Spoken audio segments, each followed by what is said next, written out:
Alors, bonjour à tous. Dans ce petit enregistrement, on va voir ensemble des clés essentielles pour avoir une campagne Google AdWords rentable. Alors, pourquoi en fait j'ai fait cet article-là? En fait, j'ai discuté en fait avec Florian de Growser.io et on a parlé un petit peu de qu'est-ce qui pourrait vraiment rendre service à des personnes qui se lancent et qui lancent leur activité ou qui veulent un petit peu développer leur business avec le contexte actuel qui est pas facile. Et c'est vrai il m'a dit ouais tiens on pourrait parler d'inbound, on pourrait parler de ceci cela.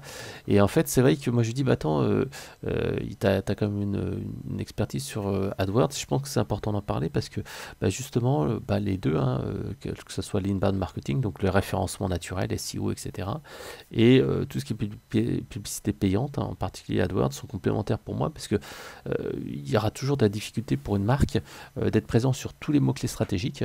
Même quelqu'un qui est super bon en référencement aura du mal. Et donc, en fait, c'est quand même important d'avoir une stratégie de PPC, de publicité payante, tout simplement pour être visible immédiatement sur des prospects cibles, et puis ensuite aller se positionner directement sur des mots-clés importants sur son activité, comme par exemple acheter tel produit, etc. Et ça, en fait, en termes de référencement naturel, c'est long déjà, et c'est pas forcément hyper évident d'être dans les premiers, surtout si vous êtes dans un univers assez concurrentiel. Alors après, la publicité aussi, c'est pas forcément l'idéal parce que ça coûte cher, hein. 2, 3, 4, 5 euros de clic, c'est pas quelque chose d'inhabituel, voire même plus. Et puis donc, l'autre challenge, en fait, je trouve, moi, c'est la conversion et la fraude au clic. C'est vraiment ça qui est pour moi le plus difficile, puisqu'en fait, autant on peut avoir du clic, autant on peut dépenser beaucoup d'argent avec AdWords, autant on va vraiment nourrir Google. Et donc là, l'objectif, c'était d'essayer de trouver des petites astuces pour éviter ça. Alors le premier truc en fait, donc première astuce, si vous voulez si vous êtes intéressé d'ailleurs pour cet article, n'hésitez pas à vous taper dans Google 4 étapes pour créer une campagne Google AdWords rentable, suivi du mot conseil marketing et vous trouverez l'article. Donc voilà, donc le premier point c'est bien sûr suivre la conversion. Et la conversion en fait c'est savoir qu'est-ce qui aura généré des ventes là-dessus. Donc en fait, il y a plusieurs manières. Une manière que moi j'aime bien faire, c'est créer une landing page dédiée. Ouais. Alors pourquoi créer une landing page dédiée? Tout simplement parce que si vous créez en fait une landing page dédiée, vous aurez vraiment un argumentaire qui va être dédié et vous allez mesurer exactement les conversions. Et en fait, tout ce qu'il suffit de faire, c'est dupliquer votre landing page et en créer une spécifique. Moi, c'est ce que j'aime bien faire. Enfin, quand on a un produit, et comme ça, en fait, on peut vraiment mesurer les choses, voir ce qui se passe, etc.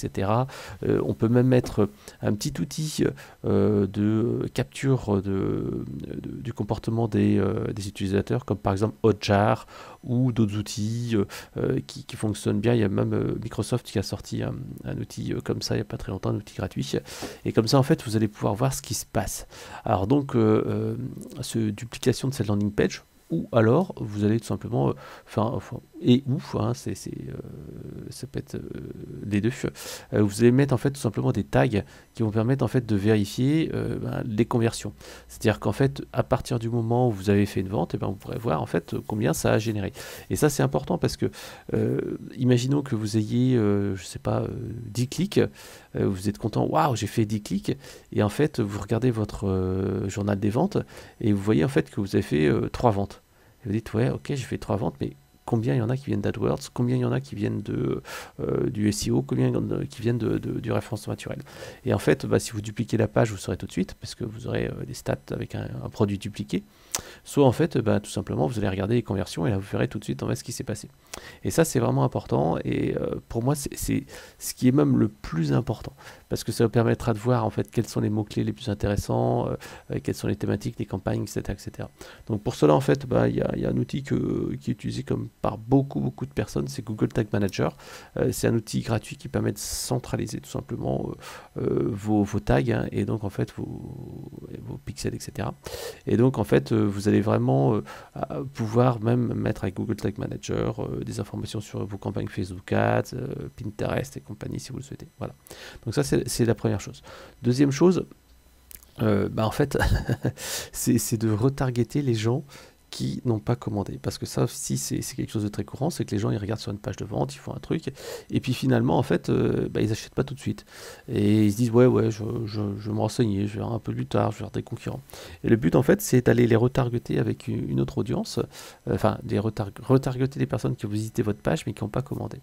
Et donc, en fait, moi, j'ai mis en place un tuto sur mon site, et là, vous verrez tout simplement qu'on peut afficher une publicité comme ça sur les gens qui sont apparus sur votre site, et vous allez de manière très simple pouvoir leur réafficher la publicité pendant quelques temps.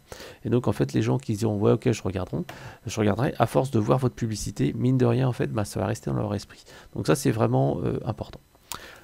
Deuxième truc, c'est trouver en fait les mots-clés. En fait, ça c'est vraiment important de travailler sur les bons mots-clés cibles. Il faut bien sûr travailler sur votre persona, hein, qui est votre client, mais aussi les mots-clés qui vont mieux fonctionner. Alors, il y a bien sûr plusieurs natures de mots-clés. Les mots-clés en fait qui sont en phase d'achat, parce qu'en fait vous avez un cycle de vente qui est souvent long, et enfin qui peut être plus ou moins long. Et en fait, dans certains cas, ça sert à rien d'aller aller chercher en fait les gens trop en amont de l'acte d'achat. Je vous donnerai un exemple simple dans le domaine du CRM dans lequel j'ai travaillé pendant un certain temps. Et ben en fait il y a des mots-clés qui sont très recherchés par les gens, comme par exemple CRM gratuit, mais ou définition CRM. C'est très gentil de faire des enchères sur ces mots-clés-là, mais le problème c'est que, sauf si justement en amont vous avez mesuré les conversions, mais généralement ces gens-là en fait ça va pas convertir du tout, parce qu'en fait c'est des gens qui sont vraiment en amont du cycle d'achat, ils sont en train de se renseigner, ils sont pas encore du tout chauds pour acheter. Donc si vous avez des gens qui sont sur CRM, définition du CRM, c'est trop tôt pour eux. Donc c'est pas utile d'aller enchérir sur AdWords là-dessus, parce que vous allez vous rendre compte avec le suivi des conversions que finalement vous vendez quasiment rien, quoi. Et donc c'est pour ça qu'il vaut mieux se focuser sur des mots-clés qui sont beaucoup plus intéressants. Par exemple CRM gratuit aussi, si vous faites un CRM qui est cher, qui est payant, ça sert à rien. Ça peut être intéressant si vous avez un CRM d'entrée de gamme à 5-10 euros par mois, enfin 10 euros d'ailleurs c'est le minimum, mais si vous avez un CRM cher, ça n'a aucun intérêt pour vous d'aller dans CRM gratuit, parce que c'est des gens qui n'ont pas le pognon, et donc vous allez miser de l'argent pour rien là-dessus. Pour cela en fait moi je vous recommande d'utiliser des outils comme par exemple SEMrush ou Ubersuggest, hein, qui sont deux outils intéressants qui permettent en fait de voir donc le volume de mots-clés et ensuite la concurrence. J'ai donné dans l'article un exemple simple qui est celui des logiciels de paye. Je m'en suis occupé pendant un certain temps, et en fait c'est vrai que entre les gens qui disent fiche de paye et bulletin de paye et bulletin de paye PAYE, il n'y a rien à voir. Par exemple, fiche de paye, c'est 27 000 recherches par mois. Au contraire, bulletin de paie, c'est 8100 recherches par mois, bulletin de salaire, 9900, et feuille de paie, 880. Donc on voit bien que c'est des volumes qui sont totalement différents. Donc si on est un éditeur de logiciels de paie, ou si on fait de la prestation de logiciels de paie, et bien en fait, on va pas du tout, enfin, quoique, on va pouvoir faire des stratégies un peu un peu spécifiques. C'est-à-dire que, imaginons qu'on est éditeur de logiciels de fiches de paie, et ben on va se dire, ok, ce qui est le plus recherché, c'est logiciel fiche de paye. Et donc, je vais faire PAIE parce que c'est le plus important. Mais en même temps, je dois peut-être aussi miser sur des mots-clés un petit peu moins concurrentiels, avec un peu moins de volume, parce que justement, il y aura moins de gens qui vont miser en fait des publicités AdWords là-dessus. Donc, ça peut être intéressant d'être présent même sur des mots-clés faibles, parce que la concurrence est beaucoup plus faible. Voilà. Et ça, ça vous est donné grâce à, bien sûr, l'outil de planification de mots-clés de Google, mais également SEMrush, etc. Donc ça vous donne des idées de mots-clés surtout. C'est-à-dire qu'à partir du moment où vous avez un mot-clé qui peut être par exemple fiche de paye, et bien à ce moment-là vous allez pouvoir définir par exemple logiciel fiche de paye, solution de fiche de paye, créer des bulletins de paye, enfin tous ces trucs-là, et vous allez voir en fait ces idées supplémentaires. Pareil, au niveau des mots-clés, hein, méfiez-vous des mots-clés, ce qu'on appelle des recherches broad match, c'est-à-dire des expressions larges. C'est-à-dire qu'en fait, si vous tapez fiche de paye, et ben en fait, sans rien, sans guillemets, sans des crochets et des choses comme ça, et ben en fait, ce qui va se passer, c'est que vous allez rechercher tous les gens qui vont taper, par exemple, fiche de paye pour une PME, ou j'ai une erreur de calcul sur ma fiche de paye. Donc en fait, c'est pour ça qu'il vaut mieux quand même essayer de travailler sur des expressions ou des expressions exactes, par exemple avec des guillemets ou avec des crochets. Et comme ça, on va être beaucoup plus précis. Pareil, je vous conseille aussi d'exclure des mots-clés comme par exemple gratuit, occasion, etc. etc. Parce qu'en fait, ça va être totalement inutile pour vous d'aller cibler ces gens-là. Pareil, si vous vendez des sacs à dos en cuir, et ben en fait, vous n'allez pas mettre sac à dos en tissu, mais vous allez vraiment mettre cuir et vous allez enlever les tissus, faites moins tissu pour exclure ce mot-clé-là. Voilà. Donc n'hésitez pas à utiliser donc des outils comme Ubersuggest, Keyword Planner pour aller rechercher des mots-clés. Ça c'est vraiment vraiment utile et c'est pour moi indispensable pour bien structurer vos différentes campagnes pour différents mots-clés avec le budget qui va bien à chaque fois. Voilà. Donc au départ, préférez aussi les expressions exactes, hein, je vous le disais avec les guillemets, parce que ça permet vraiment d'aller mieux cibler, mieux rechercher, parce qu'autrement vous allez parfois un peu dépenser votre argent pour des mots-clés qui n'ont pas vraiment d'intérêt. Alors après pour la campagne, quand vous faites une petite campagne test, hein, voilà, vous faites un test, voilà, au minimum pour moi c'est une dizaine d'euros par campagne, parce qu'autrement vous n'allez pas avoir beaucoup de résultats. Il faut savoir que la plupart des clics vont être 1, 2 euros, et si vous n'avez pas un budget suffisant, en fait, vous n'y arrivez pas. Donc, il faut toujours un petit peu monter au départ, quitte après à réduire pour voir un petit peu ce que ça donne, parce que si vous n'affichez pas, en fait, si vous ne payez pas un montant suffisant, vos annonces ne feront pas afficher, et donc, en fait, tout simplement, vous n'aurez pas de clics, etc., etc., et ça devient un cercle vicieux. Tandis que si vous avez des annonces avec des clics qui sont beaucoup, beaucoup cliqués, forcément, Google va les mettre en avant, vous allez payer un petit peu moins cher, etc., etc. Et de toute façon, il vaut mieux, comme je disais, être visible au départ et mettre un gros volume, un gros montant, pas non plus trop gros non plus, mais un montant important pour ensuite descendre tout ça. N'hésitez pas également à créer des annonces. Donc les annonces importantes, c'est vraiment important d'en avoir plusieurs. Et après, en fait, ça va faire une rotation. Vous allez choisir les différents trucs. Donc ajouter des petites extensions. C'est des extensions, c'est des liens, ça peut être des accroches, des numéros de téléphone, des choses comme ça. Ça permet en fait d'avoir une qualité et des affichages qui vont être vraiment, vraiment beaucoup plus sympas. Aussi, essayez de vous différencier de vos concurrents. Rappelez-vous que quand les personnes en fait sont sur Google et qu'elles tapent en fait un mot-clé, qu'est-ce qu'elles voient? Elles vont voir 3 ou 4 annonces qui vont, enfin 2-3 annonces qui vont s'afficher en fait en haut dans les résultats. Si ces annonces sont totalement similaires, forcément le mec il va dire ouais c'est à peu près pareil, etc. Et il risque fortement en fait d'aller choisir les leaders. Donc n'hésitez pas à choisir des annonces qui sont un petit peu différentes, des accroches qui vont être un petit peu différentes pour vous différencier de vos concurrents. Et puis l'autre chose aussi, utiliser les mots-clés de vos concurrents. Ça aussi c'est des choses qu'on voit trop souvent, trop peu souvent. C'est-à-dire qu'en fait les gens en fait osent pas aller acheter les mots-clés de leurs concurrents. Or en fait il y a une jurisprudence qui a été faite et en fait on peut bien acheter le nom de la marque de son concurrent. Donc par exemple si vous êtes Adidas, vous pouvez en fait passer une annonce pour Nike en disant ouais les meilleures chaussures de basket du monde, etc. etc. Voilà. Ça, c'est des trucs qu'il faut faire et généralement ça marche pas mal, surtout si vous êtes un challenger. Si vous êtes un challenger sur un marché, achetez tout simplement les marques de vos concurrents sur Google et comme ça en fait vous apparaîtrez et vous positionnerez comme un leader. Si vous êtes un leader, c'est un peu différent. Si vous êtes un leader et qu'il y a beaucoup de personnes qui sont en train d'annoncer sur vos pubs, parfois ça peut être intéressant d'aller aussi enchérir pour essayer de ne pas perdre une place. Après, le truc qui est chiant, c'est que vous allez tout simplement payer pour des visiteurs qui vous recherchent déjà. Donc ça, c'est un dilemme. Et sincèrement, c'est pas évident d'acheter sa propre marque. Moi, perso, je le fais très peu. Mais voilà, ça peut arriver. Je ne vous conseille pas de le faire parce que vous allez payer pour des clics qui ne sont pas à vous.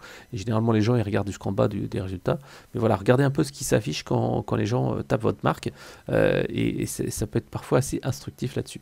Éventuellement, si vous voulez faire, vous pouvez payer un tout petit CPC, un tout petit coût au clic, et pas le coût au clic qui est conseillé par Google, qui est délirant, parce que vous n'avez pas payé un coût délirant au clic, alors que c'est votre propre marque. Hein. Voilà, c'est la petite parenthèse. Autre point également, ce que je recommande de faire, si vous lancez une campagne Google Ads et voilà, vous lancez tout de suite et que vous êtes en particulier dans le B2B avec des achats impliquants, des choses comme ça, enlever le trafic sur mobile et sur tablette. Parce qu'en fait, moi, je remarque que les gens qui sont sur mobile, les gens qui sont sur tablette, en fait, souvent, c'est pas des vrais acheteurs. C'est des gens, en fait, qui sont sur le téléphone. Parfois, ils se trompent de publicité. Puis, généralement, quand on a un achat un petit peu impliquant, on va pas aller le faire sur smartphone, quoi. On va le regarder sur son PC, surtout en B2B. Alors, ce n'est pas forcément le cas en B2C, quand on s'adresse à des particuliers, des trucs qui sont faciles à acheter, et puis voilà, en 3 clics, c'est fait. Mais voilà, si vous avez un achat un petit peu impliquant, un petit peu réfléchi, moi ce que je fais, c'est que je réduis à 100% tout ce qui est publicité mobile et tablette, quitte après à créer une campagne spécifique rien que sur ces supports-là et tester un peu comment ça marche. Parce que vraiment la clé, c'est de tester. C'est vraiment essentiel. Autre point également, télécharger l'outil gratuit qui s'appelle Google AdWords, Google Ads Editor. C'est un outil qui est hyper pratique et pour moi indispensable. Alors pourquoi c'est indispensable? Parce qu'en fait l'outil AdWords en ligne il est vraiment pourri. En tout cas moi chez moi il est super lent, quand on veut faire des modifs c'est super lent.